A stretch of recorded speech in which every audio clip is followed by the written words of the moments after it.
The emergence of reform movements, the British characterized India's society in the 19th century as being caught in a vicious cycle of superstition and obscurism.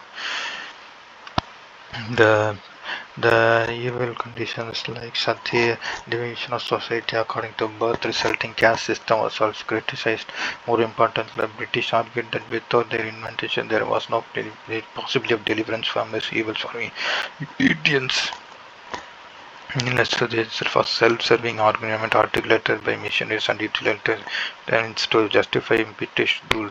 Mm, India was much bigger, more complex and diverse in the early 19th century. This chapter how social reforms happen. Uh, so we had like the movements like Keshav Chandra said, our position is not that truths are to be in all religions, but all the established religions of the world are to these religions, informing the entire cultural theme of Indian society about the significant practices of creeds of religion, art, and philosophy. This form classified into two categories: reformist movements, revivalist movements. The primary difference between the degree to which they relied on tradition, on reason, and conscience. The social reform movements formed an integral part of the social of the society. Mm, because all the efforts towards social ills, caste, gender based inequality, derived legitimacy from religion. Initially, the social reform movement had a narrow social base. They were limited to the upper strata of the society, but just their views according to the existing social reality. The social movements began to percolate to the lower structure of society to restructure the social fabric. Heated debates among the intellectuals expressed in the form of public arguments and journals played a big role in taking new ideas to larger sections of people. Social conferences of India and Christian missionaries were instrumental in giving the social reform movements. Brahma Swaraj 1828 was Mohan Rai established the Brahmo Samaj in August 1828. The worship and adoration of the eternal, unsearchable, immutable being who is the author and the preserver of the universe. His long-term agenda to purify Hinduism, to preach monotheism, and drew authority from the Vedas. He emphasized human dictionary. A retired servant of the East India Company, he was servant in many languages like the Persian and the Sanskrit. He enjoined the complete of the society.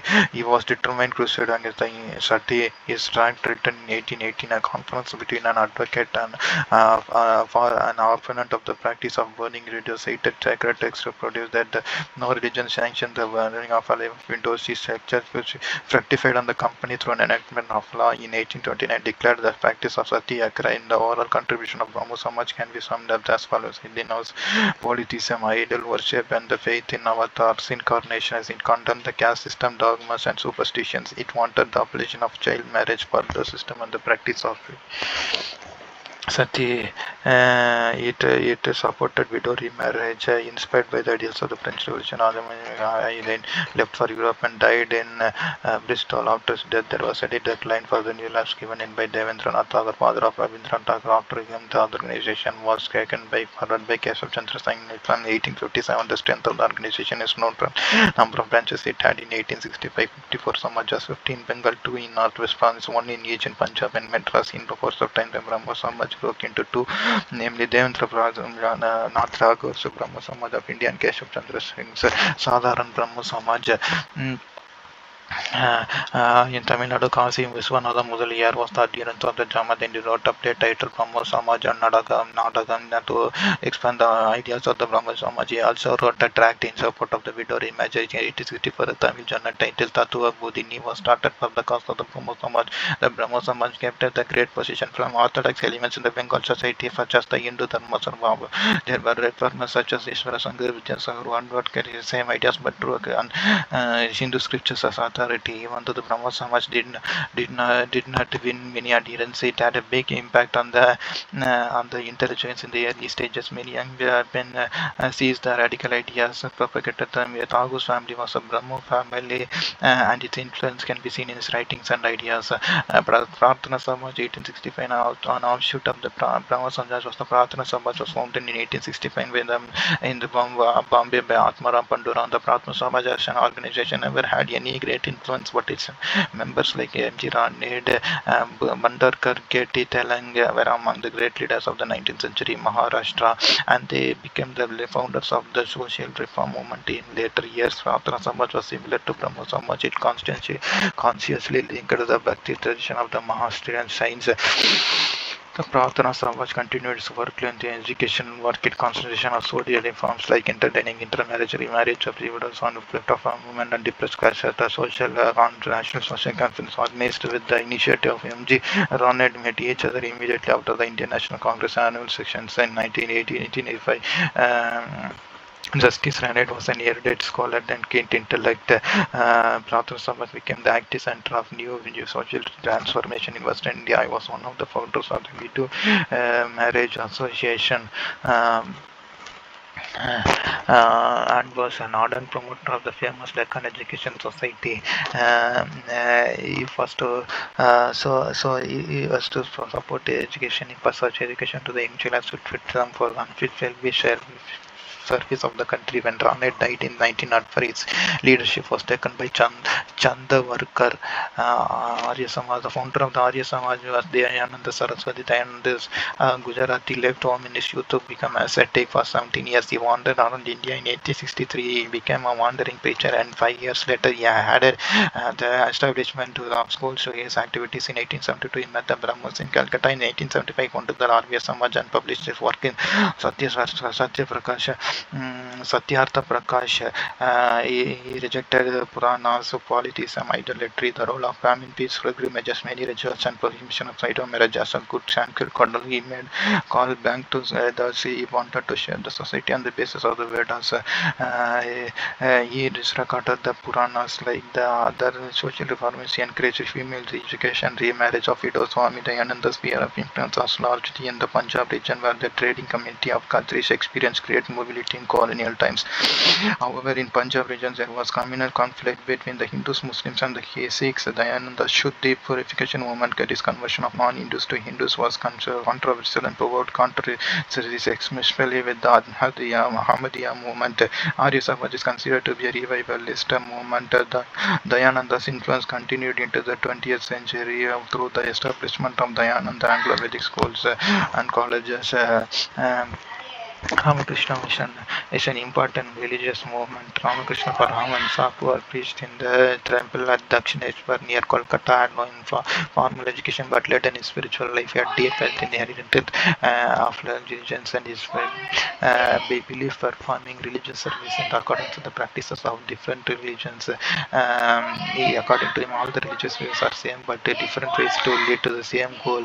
Backlash to later generation of Western educated literature were drawn to Ramakrishna's broad view, mysticism, and spiritual fervor. He expounded his views in short stories and admirable parables, which were conveyed by an admirer. Ramakrishna Katamrita, the Gospel of Sri Ramakrishna. The most famous among his disciples was Narendranath Datta, famously called Swami Vivekananda, 1863 to 1902, emphasizing practical work over philosophizing, established the modern institution of the Ramakrishna Mission. He carried Ramakrishna's message all over India and the world. He attended in 1893 the famous Parliament of Religions at Chicago and made a deep impact on those congregated there. The mission opened schools and dispensaries and orphanages. Theosophical Society. The Theosophical Society, founded by Madam H.P. Blavatsky and Colonel H.S. Alcott in the United States of America in 1875. They came to India in 1879 and established their headquarters in Adayar in 1882 under the leadership of R.D. Besant, who came to India in 1893. The Theosophical Society gathered strength and many adherents. The Theosophical Society started associations across South India, though involved in many controversies. The society played an important role in the revival of Buddhism in India. Ayodhya Dasar Pandita, the radical Dalit thinker, was introduced to modern Buddhism through his interaction with Colonel Halkot, who took him to Sri Lanka. He met many Buddhist monks, including the renowned revivalist Angarika Dharmapala and Acharya Sumangala. Satya Shodak Samaj. While the movements discussed above are largely focused on upper caste, there were some exceptional movements which mobilized lower caste and articulated their perspective. The most important among them was Jyotiba Phule, who belonged to the Malay gardener community. Born in 1827, he received initial education in a mission school, but had to discontinue it in 1833. Jyotiba Phule whose lifelong struggle against upper caste tyranny in the coast for Phule read the Vedas and the Manu Samhita, the Puranas, the thought of Buddha, Mahavira, and medieval Bhakti saints. Consequently, he also acquainted himself with Western thought, Christian and Islamic religions. Phule judged the old culture and tradition through the spirit of rationality and equality, while principle of equality called for a total rejection of caste system, authoritarian family structure, and subordination of women. The principle of rationality demanded the removal of superstitions and ritualism. Phule held radical views on social, religious, political, and economic issues. He considered the caste system as an antithesis of the people of human equality. He sought to raise the morale of the non-Brahmins and united them to revolt against the centuries-old inequality and social degradation. Towards his end, Phule founded the Satyasodak Samaja Society for seeking the truth in 1873. His most important book is Gulangiri Slavery. Phule looked upon the education of the masses as a liberating and revolutionary factor, since women and deprived and downtrodden were the worst sufferers in the society. Equality between classes, also between men and women, was stressed by Phule. Phule had to try to translate his ideas. He started a school for girls in Pune in 1851, and one for depressed classes with the assistance of wife Savitri. He also started schools for the untouchables and founded a home for widows' children. In his work, we find the beginnings of the later dead non-Brahmin movement of Maharashtra. Pandita Ramabai was foremost among the Indian leaders who worked for the emancipation of women. She came from a learned family and was a great scholar of Sanskrit, and many learned in different parts of the country. She was given the title Pandita and the Saraswati for a deep knowledge of Sanskrit. After the death of her parents, she and her brother traveled different parts of the country. They went to Calcutta in 1878. 2 years later, her brother also died a little later in 1880. She married a Bengali belonging to a lower family of lower social status. Thus, even at that time, she was old enough to marry a man of different caste and different language. After the death of her husband 2 years later, she returned to Pune and started the Arya Mahila Samaj with the help of leaders like Tranade and Bandarkar. 300 women were educated in the Samaj. In 1882, Ramabai started the Sadhan shelter for homeless for the destitute widows with the help of Tranade and Bandarkar. But soon she was accused of converting Hindu women to Christianity, and then started to shift her activities to Kiryoga and Kedgoyan. And near Pune, she established a Mukti Sadha Freedom House there. So there were 1,000 children and women in the house. Vocational training was given to them to make them self-reliant. Sri Narayana Guru.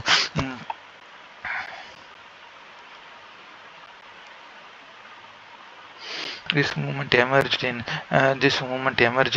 Kerala. Conflicted different classes and the upper caste.